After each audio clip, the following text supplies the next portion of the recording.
This video on Jak X has no particular goal. It's not an in-depth analysis, in fact it ended up more like a review. I thought it was worth at least a passing look before I move on to Uncharted.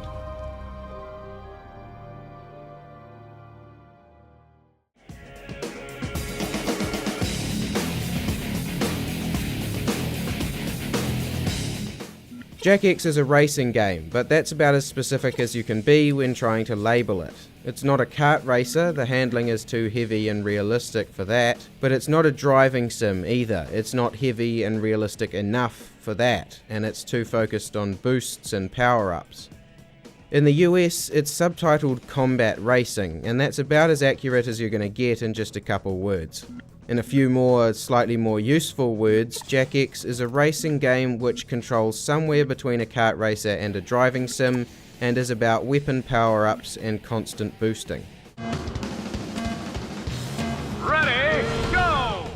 When Jak X first released, people were understandably put off by the focus on racing. Naughty Dog hadn't exactly hit the ground running with the feel of driving in Jak 3. I've been over that, so I won't repeat myself, but suffice to say that it had extremely loose traction and Jak X tightens it up significantly. It's now completely possible, and even encouraged, to make a smooth, rounded turn with the analog stick. Pushing the stick all the way left or right will now have the car make a roughly 30-degree turn without skidding all over the place. You have to choose wisely between using the skid button to slow down and make a sharp turn, or using the stick, which will keep you at top speed but can only make a much softer turn. The overlap of the skid button with the regular turning controls in Jak 3 is now gone, replaced with a relevant choice between two distinct turning methods. In the Jak 3 video, I concluded that the loose traction wouldn't have been a problem if the mission design had given the player a reason to master the driving. Jak X does give the player a reason to master it. It's a racing game after all, but the traction has been tightened up anyway. I think this puts the final nail in the coffin for Jak 3's driving. I stand by the fact that the driving physics there could have worked as is if used in a different context, perhaps a beach track in a realistic driving sim, but even Jak X, the game based entirely around driving, sees the need to make things a bit more accessible. I think it's now safe to say that the third game in the Jak and Daxter series was not the context those physics were searching for. So it feels good to drive. That's cute. Driving games have been getting that part right for quite a while. What else you got? Jak X's major draw is the combat part of combat racing. Weapons are picked up in the same fashion as a Mario Kart game, and there are two types, red and yellow. Yellow weapons typically fire ahead of the player's car, while red ones are dropped behind or hover alongside. Where Jak X differs from a kart racer is that the use of these weapons isn't to spin other players out, it's to blow them up. All cars, including the players, have health bars, and blowing one up takes that racer out of the race for a few seconds. It takes a fair bit to blow someone up, more than it does to hit them with a red shell in Mario Kart, but the guy who's exploded is also out of the race for longer than someone who spins out in Mario. It gives the weapons more consequence than power-ups in a kart racer. Where they're usually a distant second to the driving in Mario Kart, in Jak X they're an integral core mechanic. If you want to win, you absolutely need to be shooting the leader as well as chasing them. It's not as simple as your average kart racer, so it's probably not the best entry point to the genre, but for those of us with a bit more experience, the combat makes the racing a little more complex and a little more satisfying. The combat systems can lead to some frustration when you're in the lead yourself. With most weapons being potentially lethal and no way to defend against many of them if you don't currently have a red power-up, deaths which feel unavoidable are common. At first, Jak X can seem less about skill and more about praying the AI won't launch homing missiles at you just before you cross the finish line.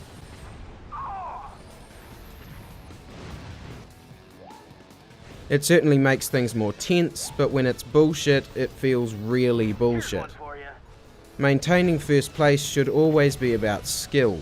Since the other racers are AI and won't be calling bullshit anytime soon, it's fine to demand the player demonstrate their skill with weapons as well as driving in order to reach first place.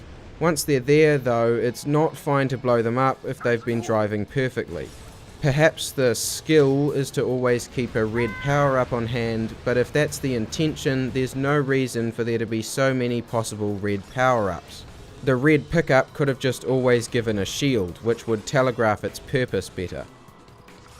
People have been calling bullshit on blue shells since the beginning of time. I take just as much issue with those, and it kind of irritates me that it's become more of a meme than a legitimate gameplay complaint.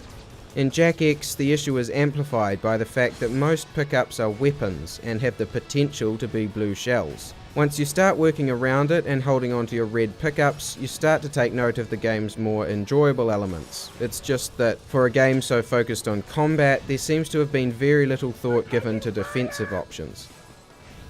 Overall, I think Jak X pulls off combat fairly well, at least until you're in the lead. The unique element I think the game absolutely nails, though, is the constant emphasis on boosting. There are boost pickups everywhere, and plenty of sharp turns to drift around. Drift also rewards boost, so if there's ever any point in a race when there's no juice left in your boost gauge, that's entirely on you.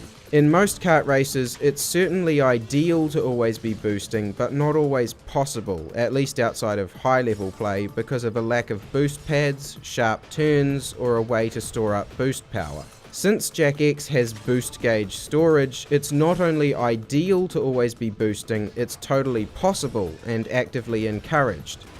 The true thrill of mastering Jak X, for me, is in trying to boost my way through an entire race, constantly power sliding and grabbing blue pickups to keep the gauge full. Ever running out of boost and slowing down to normal speed is unacceptable for me, because I know it's always avoidable. I'm sure there are other races out there which have similar systems, but I haven't played them, or at least I can't remember them off the top of my head, so this is what makes Jak X stand out to me, and it's the main reason that it's one of my favourite races ever. Considering that it's a racing game and a spin-off, it's intriguing that Jak X manages to one-up Jak 3 in one other way. Jak X constantly finds new ways to explore its two interconnected core mechanics, combat and racing. The sheer amount of different situations that the combat racing is used in is really impressive.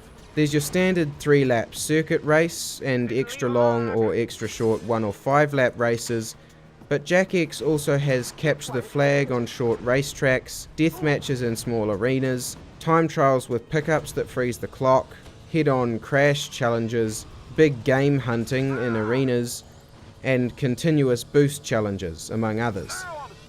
Some of these work better than others, but the mileage that Naughty Dog get out of the game's core mechanics is outstanding, especially considering that they just made Jak 3, the game where the awesome slow-mo power is used in conjunction with the platforming, like, once. Jak X is also an interesting game in the wider context of Naughty Dog as a development studio. Both founders of Naughty Dog, Jason Rubin and Andy Gavin, left the company after Jak 3. Jak X was the first game Naughty Dog made without them, and in retrospect, it's an interesting hint at where they would go next. Wikipedia lists this as the first game Amy Hennig directed for Naughty Dog. She's best known for directing the original Uncharted trilogy. I've actually taken a look in Jak X's manual, and she's in fact only listed as a special thanks. Because of Naughty Dog's loose internal hierarchy, it's hard to find any information about the game's development structure online at all. With that in mind, I'm not confident in saying she was definitely the project lead. Still, it could just be confirmation bias, but the writing in Jak X seems a little bit snappier. Quick jokes. Oh yeah, you just got schooled. Birds do not school. They flock. So flock off. Hey, that's foul. Well, tastes pretty good to me. Want a bite? That could be my uncle, you know? Slightly sympathetic villains, plot twists, and cheesy but still kinda badass one-liners. You have a habit of leaving people to die, don't you? You get used to it. These all, in hindsight, seem to signal the changes going on at Naughty Dog. You can see them start to experiment with cinematography, continuity, and believable character interactions. Sounds like this city's terribly dangerous. In fact, Jak X's story is surprisingly fleshed out and in-depth for a spin-off. There's about 45 minutes of pre-rendered cutscenes here, and while I've said in the past I'm not hugely interested in judging narrative, I will say I definitely enjoyed it. If you have any attachment to these characters or an interest in Naughty Dog as a studio, the game might be worth playing for the cutscenes alone. This is Josh Scher. I'm the lead cinematic animator for Naughty Dog, and this is the most technically challenging movie that we've ever done here at Naughty Dog. This is a mentality Jak X itself seems to agree with. I don't know if it's just me, but the game seems to present its cutscenes as rewards. Every few races there's a bit of entertaining fluff to keep the gameplay framed, and then after each Grand Prix there's a significant plot development or other. And a lot of the issues with Jak X was how do we make these plot points get resolved on the track, which was really challenging. But overall, we wanted to make sure that a genre that's traditionally light on story, like a racing genre, could actually for the first time have some emotional impact based on story and have a narrative that really makes you interested in racing, not just to race for the fun of it all, but to actually get out there and see what happens next. It's undeniable that there's been some significant effort put in here, and it gets me thinking. Would Jak X have happened if Ruben and Gavin hadn't left?